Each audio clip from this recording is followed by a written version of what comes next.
नमस्कार, breaking tube में आपका स्वागत है।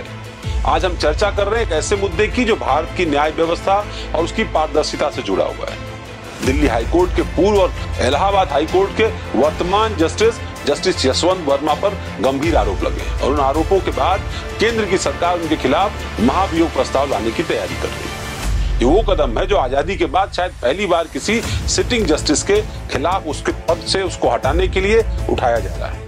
केंद्र की मोदी सरकार इस प्रस्ताव को संसद के मानसून सत्र में पेश कर सकती है। किरण रिजिजू जो संसदीय कार्य मंत्री हैं, उनको इस बात की जिम्मेदारी दी गई है कि वो विपक्षी दलों से बात करके इस संवेदनशील मुद्दे पर सहमति बने। दरअसल 14 मार्च 2025 को जस्टिस यशवंत वर्मा के दिल्ली स्थित सरकारी आवास के स्टोर रूम में संदिग्ध रूप से आग लग गई।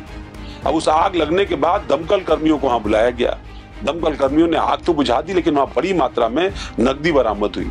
इसमें बड़ी मात्रा में नोट जल चुके थे। घटना हैरत अंगेज थी। उसके वीडियो वायरल हो गए सोशल मीडिया पर और उसके बाद तहलका मच गया। इस घटना ने न्यायपालिका की पारदर्शिता और निष्पक्षता पर सवाल उठाए। इस मामले की जांच सुप्रीम कोर्ट द्वारा गठित 3 सदस्यीय समिति ने की। इसमें शामिल थे पंजाब और हरियाणा हाईकोर्ट के चीफ जस्टिस शील नागू, हिमाचल प्रदेश हाईकोर्ट के chief justice GS Sandhawalia, Karnataka high court के जज अनु शिवरामन। इस जांच समिति ने जस्टिस यशवंत वर्मा को अपनी जांच में दोषी पाया, उनकी भूमिका को लेकर गंभीर अनियमितताओं से जुड़ा हुआ पाया। तत्कालीन चीफ जस्टिस संजीव खन्ना ने भी समिति की रिपोर्ट को गंभीरता से लेते हुए इसे सही ठहराया। बाकायदा इसको सुप्रीम कोर्ट की वेबसाइट पर डाल दिया गया। हालांकि उनके परिवार ने मांग की कि उनको भी न्याय मिलना चाहिए। अब समझते हैं कि महाभियोग की प्रक्रिया क्या है। भारतीय संविधान की अनुच्छेद 124(4) और 218 के तहत सुप्रीम कोर्ट या हाई कोर्ट के किसी न्यायाधीश को केवल महाभियोग के जरिए ही हटाया जा सकता है। इसके लिए राज्यसभा में 50 और लोकसभा में 100 सांसदों के हस्ताक्षर की आवश्यकता होती है उस प्रस्ताव पर।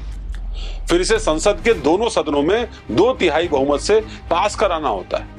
इस प्रक्रिया में आमतौर पर एक नई जांच समिति का गठन होता है, लेकिन जस्टिस यशवंत वर्मा के मामले में चूंकि समिति पहले से गठित है, समिति ने अपनी रिपोर्ट दे दी है, ऐसे में संसद सीधे इस रिपोर्ट के आधार पर उनके खिलाफ कार्रवाई कर सकती है। लेकिन हम बार बार आपको ये बता रहे हैं कि ऐसा इतिहास में पहली बार होगा अगर ये महाभियोग प्रस्ताव पास हो। बता दें कि जांच के दौरान जस्टिस यशवंत वर्मा को दिल्ली हाईकोर्ट से इलाहाबाद हाईकोर्ट भेज दिया गया था, लेकिन वहां की बार एसोसिएशन ने इस फैसले का कड़ा विरोध किया। वकीलों ने हड़ताल कर दी, चेतावनी दे दी कि अगर इस मामले की जांच CBI या ED जैसी केंद्रीय एजेंसियों से नहीं कराई जाती है तो इसके खिलाफ हल्ला बोल करेंगे।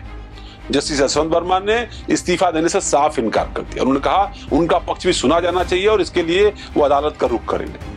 उनके परिवार की तरफ से भी ये मांग है। ऐसे में सरकार के पास महाभियोग के अलावा कोई विकल्प नहीं बचता है। अब आपको ये भी बता दें कि इससे पहले सुप्रीम कोर्ट के जस्टिस V रामास्वामी के खिलाफ भी इसी तरह का प्रस्ताव लाया गया। जांच समिति ने पाया था कि उनके खिलाफ लगाए गए आरोप सही थे। हालांकि उनके खिलाफ महाभियोग प्रस्ताव को लोकसभा में जरूरी समर्थन नहीं मिल सका। आज तक सुप्रीम कोर्ट या हाई कोर्ट के किसी भी जज पर सफलतापूर्वक महाभियोग नहीं लगाया जा सका है। और यह हैरान करने वाली बात है कि जांच समितियों ने उनके खिलाफ रिपोर्ट दी, जिन रिपोर्ट में वो दोषी पाए गए, लेकिन वो देश की संसद से ही नहीं पास हुए, अलग अलग कारणों से। अब अगर यह प्रस्ताव पास होता है तो यह भारत के न्याय इतिहास में पहली बार होगा जब किसी सिटिंग जज को महाभियोग के जरिए हटाया जाएगा। NDA के पास बहुमत है और अगर विपक्ष का साथ मिलता है तो यह प्रक्रिया तेजी से आगे बढ़ सकती है। अब देश की निगाह, समूचे देश की निगाह इस बात पर टिकी हुई है कि क्या जस्टिस यशवंत वर्मा खुद इस्तीफा दे देते हैं, क्योंकि इस पर बहस होगी, इस पर खूब चर्चा होगी और उसमें फिर न्याय व्यवस्था के भ्रष्टाचार पर भी चर्चा होगी, या फिर देश की संसद उनको बर्खास्त करके भ्रष्टाचार के खिलाफ एक नया इतिहास रचेगी। ब्रेकिंग ट्यूब पर इस तरह की पेशकश लगातार देखने के लिए आपका बहुत बहुत धन्यवाद।